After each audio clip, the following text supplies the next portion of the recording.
נשימה היא בלתי רצונית, אבל כשהיא הופכת להיות מודעת, למדתי שהנשימה מביאה שפע, הבנה, שמחה, רוגע, שלווה, למרות שבחיים מסביב הכל מתנהל אותו דבר.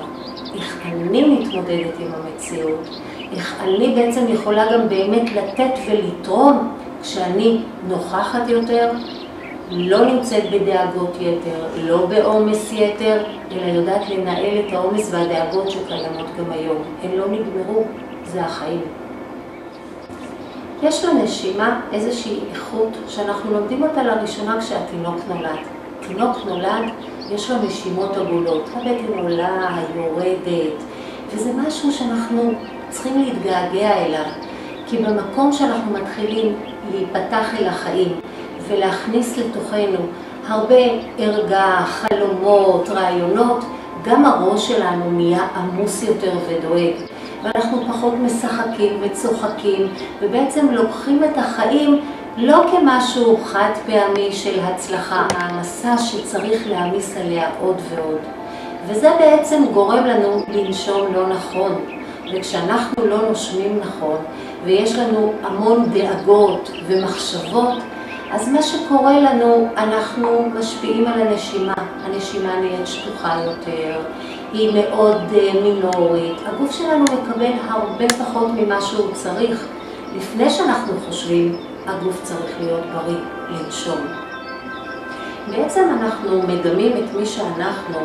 אני שולי, שולמית, יש לי 3 ילדים, אבל יש לי עוד 2 פנימיים, המחשבות והרגשות שלי. ואני צריכה לדעת לנהל אותם.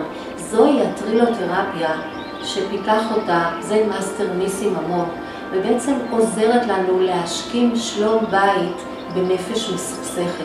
וככה הרגש סובלת, אבל כשנשלים ביניהם, בין המחשבות והרגשות, וננהיג אותם למחוזות של שקט, שלווה, יחד עם הנשימות, הרי החיים הם נפלאים. לעצור, 2, 3, לרוקן, 2, 3, 4, ולרוקן. ועכשיו, מכניס, עוצר, 2, 3, 4, 5, 6, 7, 8.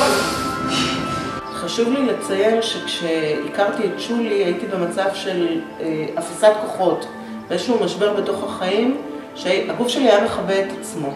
סבלתי מיתר לחץ דם מאוד מאוד רציני, עוד כל מיני תופעות לוואי, סחרחורות, דברים, באמת תופעות שבחורה בגיל שלי בדרך כלל לא סובלת. והתוצאה של התהליך שאני הרבה יותר בריאה. רוגע נותן לי אפשרות של כוחות חדשים והמשך פעילות בבית אחרי עבודה. זה נותן לי מנוחה, הרגשה חדשה, הרגשה. דבר מדהים, נותן הרבה כוח. אני ממלאה אוויר, שימו לב מה קורה לאצבעות. מרוקנת.